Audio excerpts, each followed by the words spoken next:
Everybody, this panel is Learning and Education, Innovation and Success. And we're going to be talking about education pathways in language teaching and learning, first languages in schools, and the curriculum and online learning resources. So I'm joined here on the panel. Right next to me is Darren McKenney.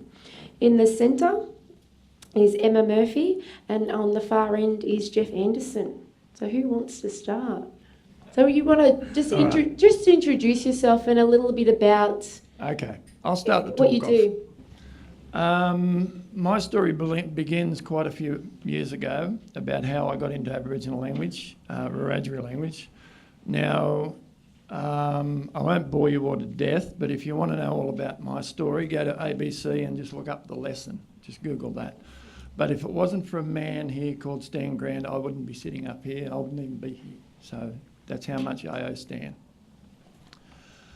I went to a few of Stan's classes. I was in a very, very dark place. I went to a few of Stan's classes, and I discovered who I was and what was missing in my life, and basically it was my mother tongue.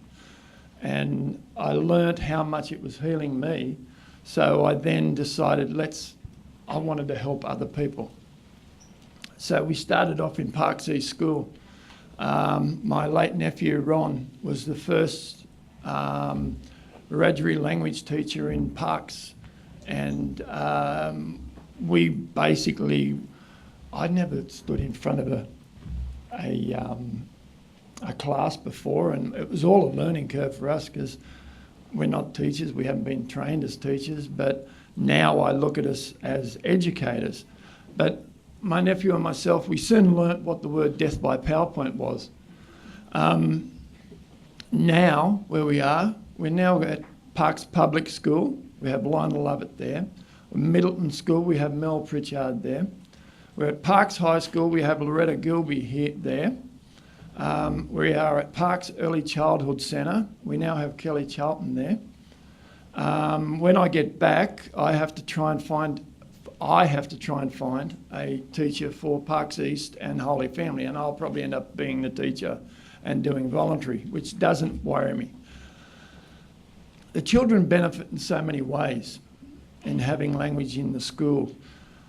We actually have it documented that there is zero racism in our schools at Parks. I was really hoping Mitch could have heard that line. The principals have actually documented that there is zero racism.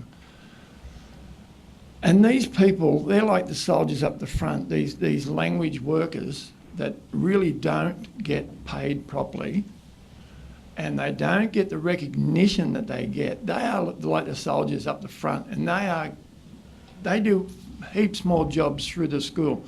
The Department of Education ends up pinching them off me because I train them. They become confident, so they give them a full-time job. Language working in school isn't a full-time job. And they have no rights, they have no union, they don't get paid school holidays, and they don't even have a proper position that's called by the Department of Education. It's a community language worker, which to me, I think we need to start calling it maybe Aboriginal language educator. They're not workers, they're educators. We are proving that we can do reclamation through education. We are, whether they're black, white, blue or brindle, we are teaching those children that this was Wiradjuri land, and we have farmers' kids are bringing in rocks, saying, here, this belongs to you. Grinding rocks and axes and like this didn't happen before the language was brought into the school. These people deserve a lot more than what they've been given. Like I said, they're the front line. This year we're only teaching about 1,000 students in Parks. I know that's only, and that's in a town of 8,500. Last year we were teaching 1,400, so I'm down a couple of teachers. So it's very hard for me to go every year and find a new teacher because there just isn't that job stability as a language worker in the school. So we need to help the language workers and the language educators. We need to give them proper job stability. We need to give them a proper title. We need to give them proper wages. We need you just to help them. So I'll hand it over now. Sorry. Oh, that was great. I'll have to look up your story then on the lesson, and thank you for talking about your personal journey. And it does sound very much that it's through your language, through the discovery, has helped you, and your relationship with Uncle Stan Grant has helped you in that light of self-discovery, and you can see that as creating real meaning for the young people that you're working with as well in parks. So I don't tell the students a lot about myself, but it's on that. Very, very dark days. But when I grew up, I always knew there was something just missing in my life, and I couldn't think what it was. I tried everything. Tried drinking, smoking, tried everything. But as soon as I walked into that classroom and there's Stan, and I learnt to sing Kookaburra Sits in the Gum Tree, He taught me that Kookaburra Wibiana, and so that became like my personal chant, and that's how I got out of the house. So I owe a lot to Stan. I don't think Stan actually knew how much he'd done for me until that actually came. I was actually interviewed probably about 8 months ago. I actually remember Stan rang me and said, I had no idea. I just had no idea. So anyhow, I could talk all day. I'll let other no people worries. So do you want to talk to us about your role, Emma? Yeah, hello. I just want to pay my respects to the Yugambeh people, the land, and elders past and present. I can't see very well because of the lights, but I'm sure some of you know me. I've probably had the pleasure of working with you in your communities. I'm the Drill Training Director at RNLD, the Resource Network for Linguistic Diversity. You can't just call us Reynolds, it's a lot easier to say. So we have the pleasure of working with people in a whole lot of different areas, training them in linguistics and language teaching and resource making and many other things too. I wanted, because this is about innovation and success in language and education, I want to focus on language teachers and language programs in schools. But I think, thank you, Jeff, for your story there. I think it just reminds us that, as white fellas, we think of language often in quite a narrow way, but language for Aboriginal people is about healing, it's about history, it's about family, and it's about land and reclaiming many things. And so what that means for school languages language programs in schools is they have to be part of that broader community project that's happening. They have to tie into it the strengths in the community and the language programs in the community. They can't happen in isolation. That means language centres being resourced to provide that education. That means the language teachers being supported to do the ongoing learning and resource creation themselves. All of this is part of a successful language program in a school.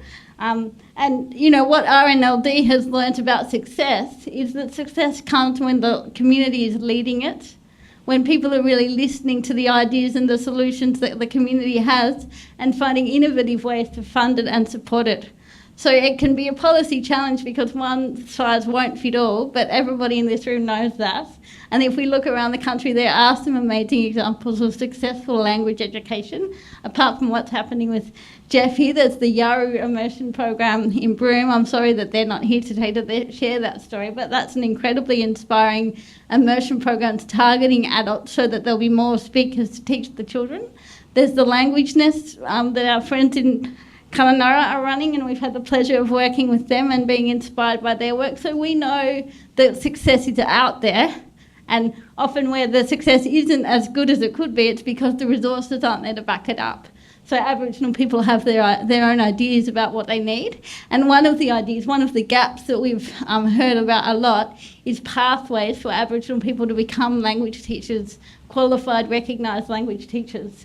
So there are some successful programs that are happening. If you're in Western Australia, there's the Aboriginal Language Teacher Training. If you happen to already be a teacher and have some teaching experience, there's the MILE program at Sydney University. These are programs that we hear really good things about, but they only fill particular niches. Not everybody is a qualified teacher or in Western Australia. So where is the national pathway for somebody to say, you know what, I want to be a specialist Aboriginal language teacher when I grow up, and this is how I'm going to do it. I'm going to get that certificate, that diploma, then that degree that I know is going to be recognised by the Teacher Registration Board and lead to, as Jeff was saying, good pay and conditions. But I think even for the people that don't want to go down that academic pathway, they have to be acknowledged, as you were saying there, Jeff, for their cultural authority, their community qualifications, those skills that they do bring to schools. So we need both ways of recognising and acknowledging the skills of those language teachers, and we need to always see the language in the school as part of a broader holistic community program that is responding to the priorities that those elders and language authorities in that community have identified. And that's where we'll see success. Great. And I heard some of those messages coming out really clearly yesterday in the roundtable discussions, I think particularly around the pathways and qualifications and I guess the resourcing of language centres as well.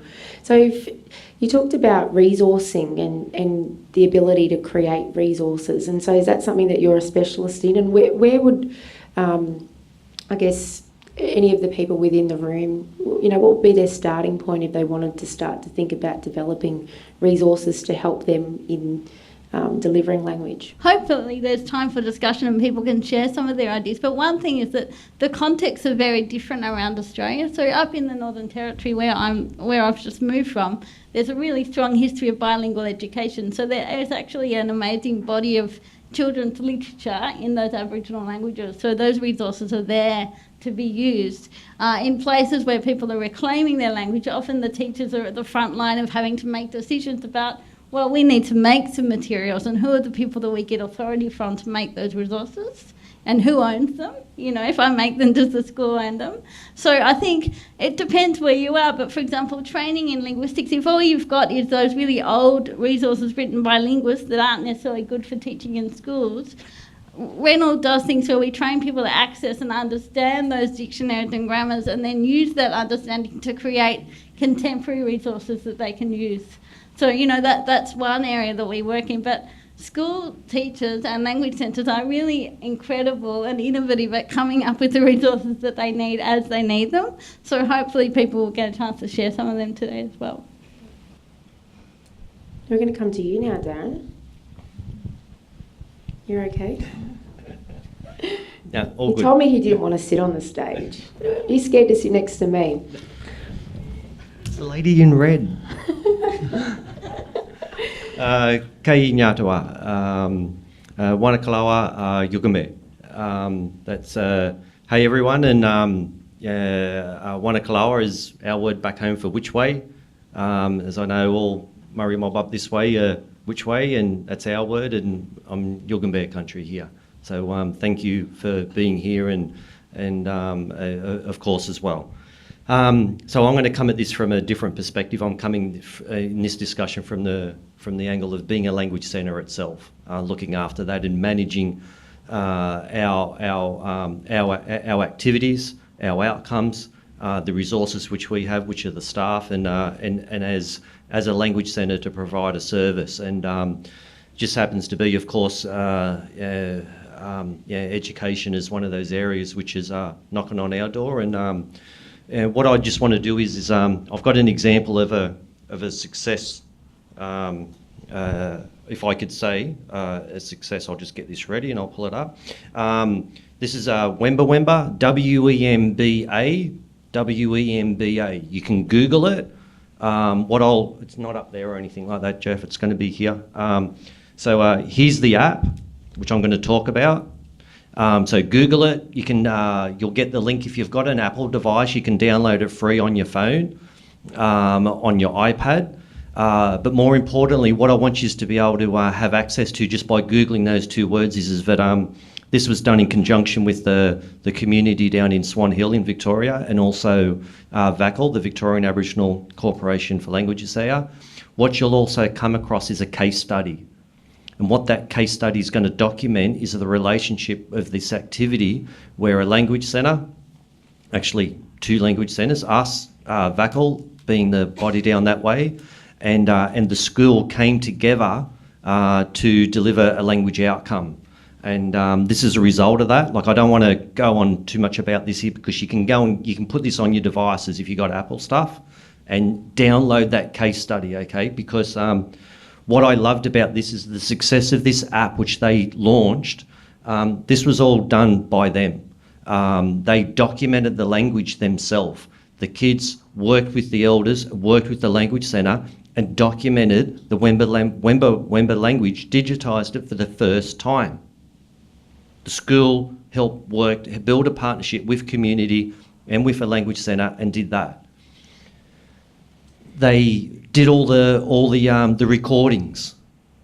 They did all the photographic work inside this here. They did all the audio recordings. When they couldn't find an actual brown snake out on country, thank you, they drew a picture of it. They did art. The teachers were actually marking this activity, what you can read in the case study, after that many key learn. What are those for kids? KLA or I don't know those. It's another acronym. Yeah, what the kids did in the school there, it was just nuts what this did. But what I like about this is that this project was created by community. Okay, as a language centre, we're being forced to actually deliver the learning of language in a curriculum. Yeah, and that worries me greatly, because we're being, and I think even in a learning sense, we're being forced to westernise or anglicise our learning methods. And I don't know if it's working. I'm coming in with a critical, whilst we can all talk about that. There's some great successes out there in the school, and Jeff has just spoken about it. Yeah, I'll come in and say that I don't actually really know if it is really truly, because for us as a language centre, I don't want to have any resources going into a school. We're not school experts. We're an expert of documenting and stopping loss and creating resources and building up partnerships. But what's happening is we're getting swamped as a language centre because of the massive uprise which has happened in language in Australia. In Australia, it's just gone through the roof. We know ACARA with the curriculum which has come about. This is driving us nuts. We come back from Christmas, and Terry Lee, who looks after that stuff at work, I think she had something like 40 schools contact her during that comeback period, all wanting language activity in school this term or next term. One person. That's all I have is one staff person as a language centre to support that massive growth. And she's just going nuts. We're getting complaints from the schools because we can't return their calls. And it's like, take a number. The impact, which absolutely brilliant, the energies which are there. But what I'm turning around and saying to the schools or to the Department of Education, which is what I want to say, is come and fund a Department of Education staff person to actually work in our language centre with our team, and let them start to work with all of those schools which are drowning us. Like, it's great to be drowning in that respect, because we want this. We want our languages to thrive in this way. But I've just got to come in from, as a manager of a language centre, who were funded to document language and stop loss and reclamation and so forth there. We're not experts at being in a school. Education, I have to go get Panadol every time I even drive near a 40k zone in a school. I can't go there. You understand what I mean? It's like it's a place for some people, but we're being taken away from that, and that's hurting the likes of the activities which are needing to be done. So I think what you're demonstrating is you're expressing a challenge around. It's very clear around what the role of language centres is. Yeah. As you said, documenting, developing resources, and stopping, language dying in a sense. But there's increased pressure because there's such an increase in demand around language. Yeah. But you guys are not equipped nor funded to deliver to deliver actual teaching of language in the programs. And so I guess what I'm thinking is, while you're highlighting that challenge, and I think that something has been expressed over the course of yesterday and today, is, well, what's the opportunity in that?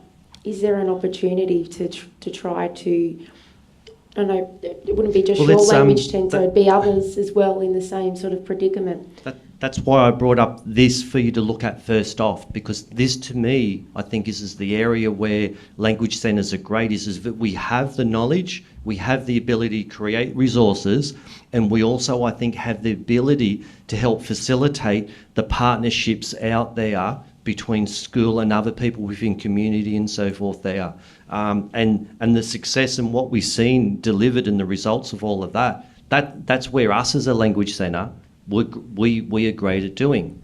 But to then turn around like we've got to design the curriculum and we've got to be in there delivering the stuff there, yeah, that's great, but not when we've got, you know, each one of these. How many language centres have we got in Australia? I think someone said yesterday about 22. In our little region of Newcastle and Lake Macquarie, we've got 300 public schools.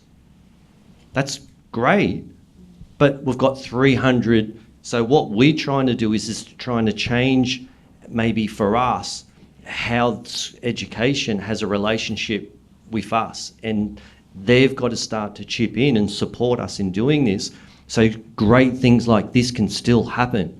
And look, seriously, I really would love for you to Google and download the case study.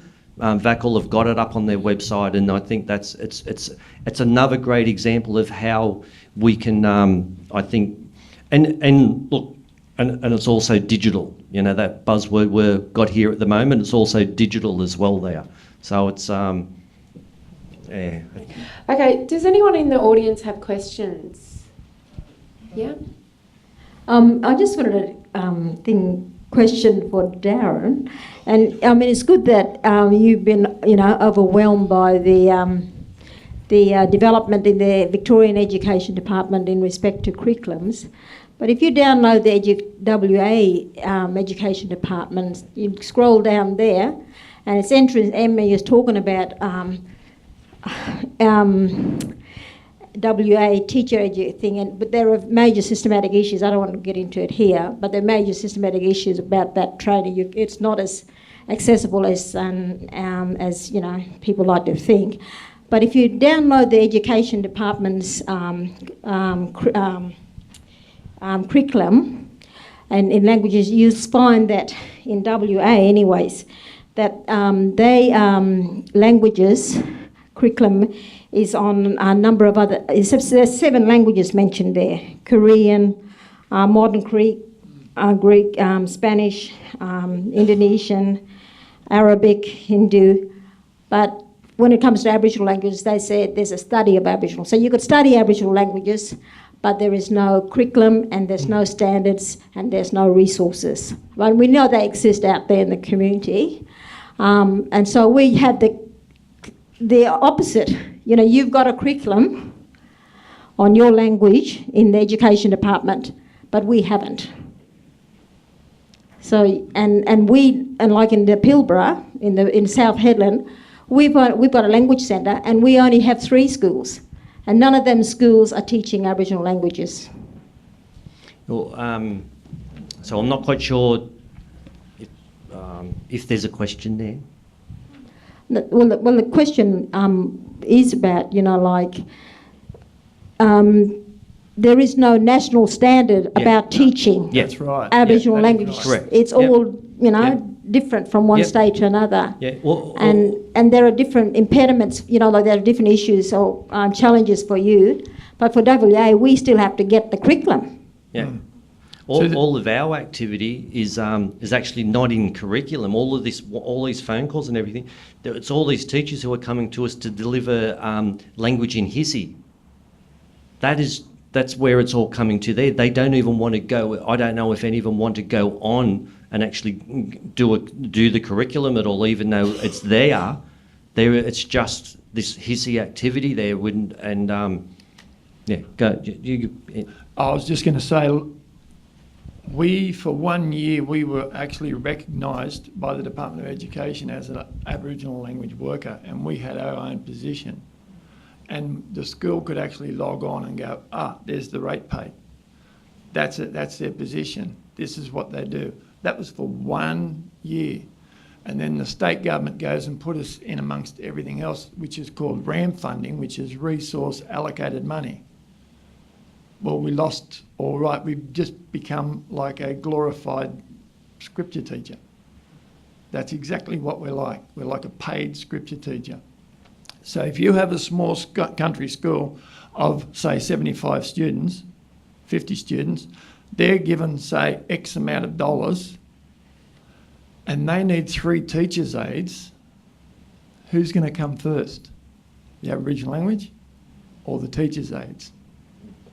And that's where I shouldn't say my wife is a teacher's aide. So that's, yeah. Okay, we've got another question over here. Hello.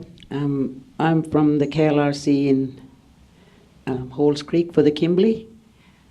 Anyway, my name's Patsy. Hello. I've introduced myself the other day. I'm not too sure whether this is going to be a question, but anyway, work it out for yourself whether you're going to give me an answer on it. But I suppose this is what I keep talking about. First of all, I think it was about, yes, with Jeff talking about our language teachers. As we know, as Aboriginal people, we're always putting ourselves down because out there we have survived. We've had teachers, they're anthropologists, doctors in our own cultural way, within our own people, but they have never been recognised. They haven't gone to universities to get the tickets to walk through the door and be a qualified teacher. So that's the big fight that we're always having. Yes, so as Aboriginal people, we must not sort of say, yeah, they're just language workers or whatever. We've had that fight. We've had that struggle about they just language workers, but they have a certificate in our own Aboriginal heritage. They've got a certificate. They've climbed the stairs. They've gone to the universities to become seniors in their own rights, in our Aboriginal ways. So really, how do we make government understand that? You know, we keep sending them to universities. Oh, they're going to get a ticket. Drill will give us the ticket. I must say drill's real good. I've tried LOTE, I've seen drill, so drill is going to be the one to make our kids talk. Thank you. Actually, fluently language. So those are the things that I keep thinking about. And the other thing with education, our kids are now going to school at the age of 4. Yeah. In the 4 years our kids were out there in our own environment, in their own classroom. They didn't just get up, have feet, or in 4 years' time you have to go and learn the Western world. In between that time, our children were learning our culture, our language, our history, up until the time they walked into the Western world's door. And I don't know if there was ever a teacher to say, hey, these kids got a lot of knowledge. You tell me your story before I start learning you about the Western world's English, maths, and whatever.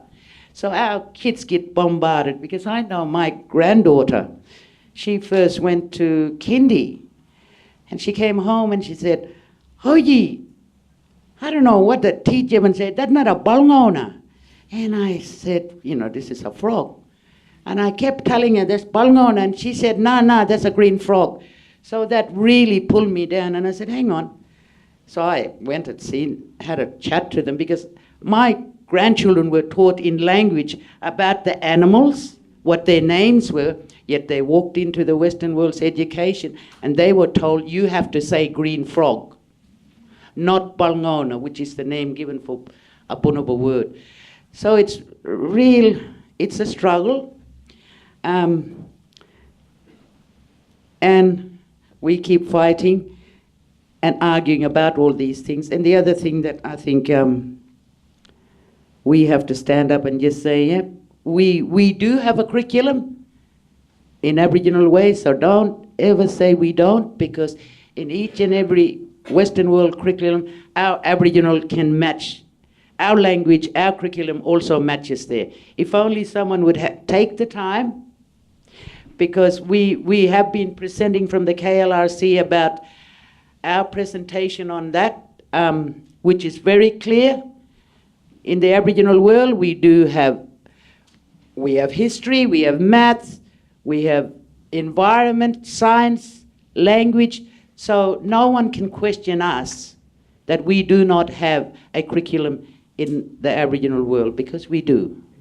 All we need to do is get that up and put it in front and put the Western world's education behind, and they work with us so that we make the curriculum from the Aboriginal side, not from the Western world side. Thank you. Rob Amer from the University of Adelaide and Kaanawara Pinchindi. I'm not sure whether this is so much of a question either, a rhetorical question maybe, but when are we going to see some coordination from the national level on developing career paths, on developing training for Aboriginal language workers, for teachers of Aboriginal languages? We've seen so much siloing here. I remember years ago, back in the 1980s, Aboriginal education would say, oh, teaching languages, that's Lote's job. Lote would say, oh, teaching Aboriginal languages, that's Aboriginal stuff, that's Aboriginal education's job. And no one would bite the bullet, no one would do it. We've got this wonderful new curriculum framework with ACARA, but of course ACARA says, oh, implementation, not our responsibility, we just develop the curriculum. And so there's all this buck passing everywhere. I guess normally we would expect the tertiary sector, the universities, to train teachers of languages. That's what happens with French or Japanese. It's not happening in the tertiary sector. And I can tell you that in my university, we're told that we have to have a minimum of 80 students in a class before we can run something. It's not quite that bad, but that's what they're talking about being the barrier. Well, that's not going to happen. That just isn't going to happen. Nothing's happening in the education department, in South Australia at least. There's a bit happening in Western Australia, but not in South Australia. There's been no professional development there for years. The TAFE sector is in strife. Just ask Marianne. So all the way along it's buck passing, and no one's biting the bullet. No one's providing this coordination that is really going to address the issues here. And I fully sympathise with your situation there, Darren, in Newcastle. If we think about South Australia, then over 80% of the schools in South Australia are in Kaurna country. And every second school wants a teacher of Kaurna. We just don't have them. We just can't supply them. And I'm sure the same is in the other cities as well. Melbourne, Sydney, elsewhere, Brisbane. We've just got to do something about this. We've been talking about it now for 30 years.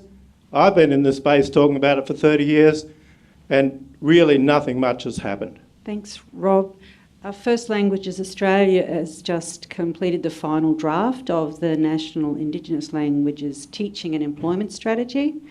And I think with the support of ILA, we'll be calling together representatives from all of the different states and territories to look at, in it is a summation of everything that's happening, like what's in South Australia, what's in WA.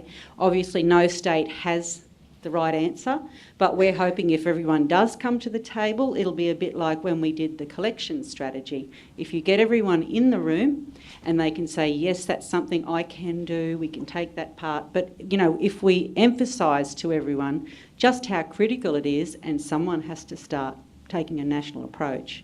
That's the aim of that document. We had a few copies out there. It's about 60 pages in its current form. But if you'd like a copy, just go to our desk and leave your name. We'll send you that and keep you up to date with what's happening. Okay. Did you want to make a comment? Is anyone from any Department of Education's here at this gathering?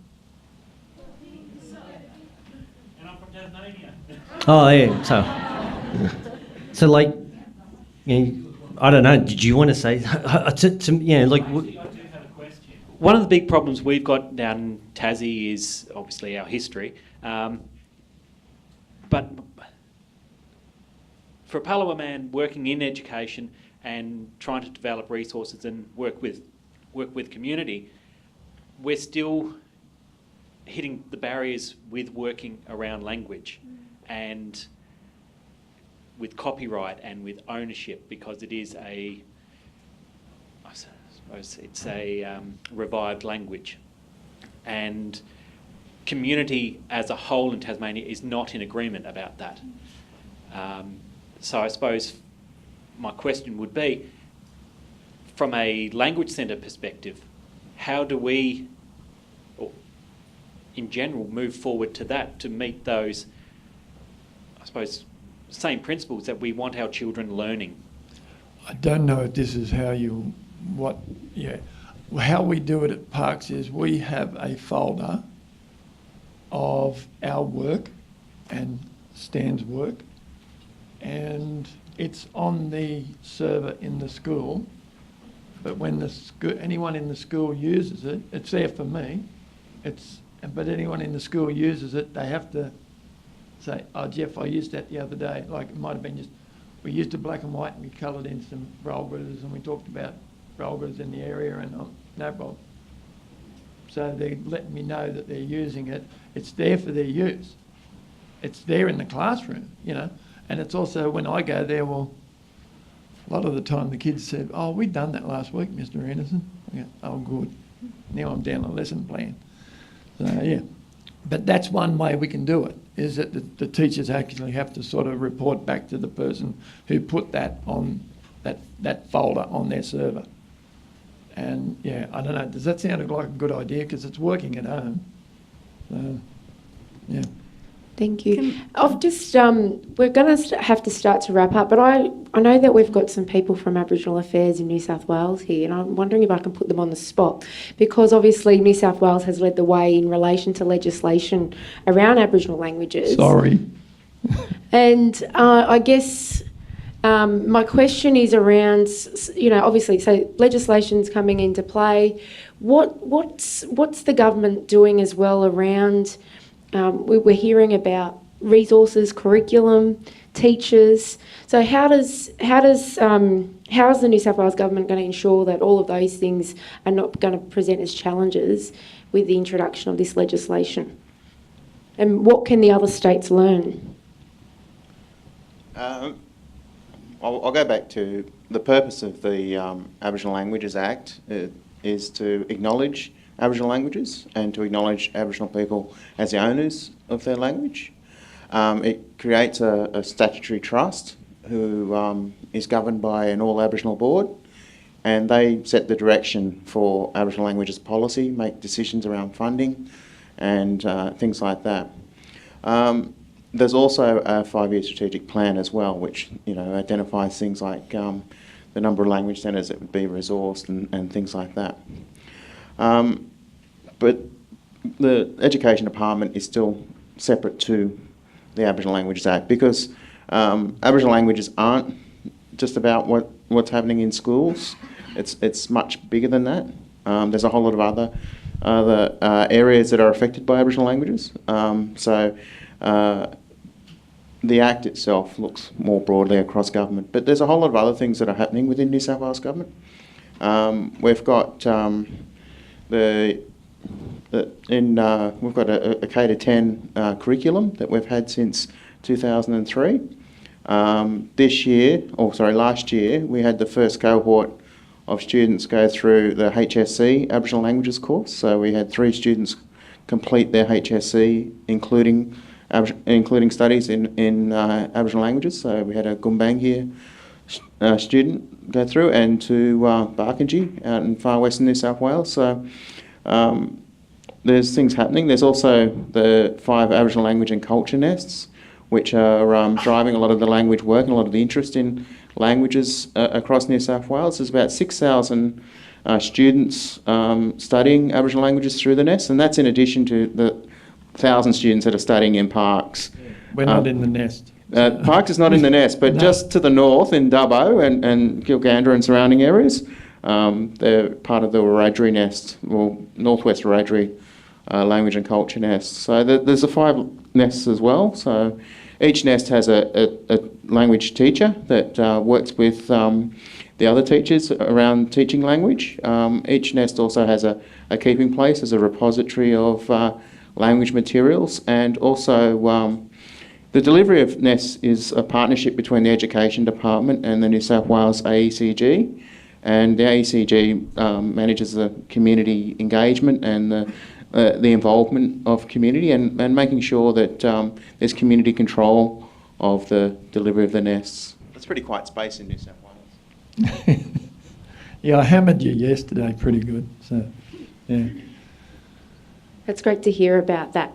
Okay, well, we're going to have to wrap up now. So I want to just give our panellists just an opportunity. Any final remarks before we close off? We'll start with you, Jeff. Look, I just speak for a lot of language workers in New South Wales today because I'm not employed by the Department of Education, so I can actually stand up here and say these things. I'm speaking for a lot of people today. So there. Thank you. I just wanted to acknowledge that I also spoke to a lot of language teachers in the preparation of my talk, and you were saying before, how do we turn these challenges into opportunities, which I think is always a good question. I think it's a massive opportunity now for the government to, step up and listen to these stories of success, the stories that we know are working, and talk to community about how we're going to allocate more resources so that those success stories can grow and grow. And as Rob was saying, actually really come together and plan these pathways that we've been talking about for a while. That's the opportunity, and we sort of need all the stakeholders to come together and commit to that. I think we are in the most exciting time for languages ever. We've been wanting this to happen for so long, and we're finally there. Like last year with the national Our Languages Matter and so forth, the spotlight is shining on us, and we've got to keep that on us. But we need the support behind us to meet the demand which is coming to us, and we have not been ready for that. But I cannot stop the excitement which is out there and the want for languages. It's amazing. I just wanted to say that, like, I've heard these stories and just appreciate what Arnie's saying down there and the sister here too. Like, we advocate sovereignty, and this is our lands, and we are the first people of these lands. And like, a lot of our people these days have sort of really got government dependent with funding and that. And I'm old school, where I remember when we never had no funding. And I just wanted to say that even though we have got the government legislations and the funding that rounds and everybody's competing, like for monies and that, but we have I'm just listening to the brother here sitting there saying that, you're pretty stressed out and overwhelmed with the workload that you got. And I work with grassroots community there's a big gap between grassroots and the working class, our own people, sad to say. But we know that our people that are in the system are working for our benefit, and we really need to unify and we need to come together. And despite, people's ideas and that about what the sovereignty movement has been about activism and radicalness and all this sort of stuff, we really want our people to come together. But what sovereignty really is that even though we are not Australian citizens and this is our lands, we need to push that card further. We're confined by these legislative barriers that we have to be working within, but sovereignty takes it further. And I just want to encourage everybody here that's really, doing a good job to push those barriers. You have a sovereignty card. You are the original sovereigns of these lands. We never ceded it. Despite even what on Q&A, we don't share sovereignty with the Queen. We've never ceded our sovereignty.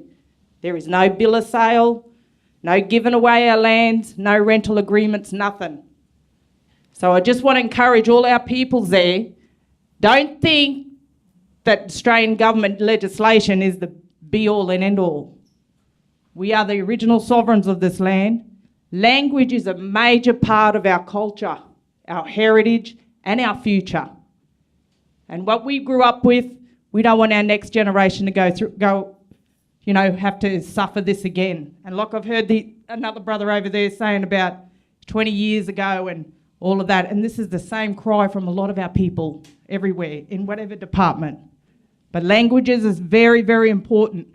And what this sister said down here, other nations got priority for funding. You stand and push that sovereign card because that's your right. That's your God-given right. Thank you.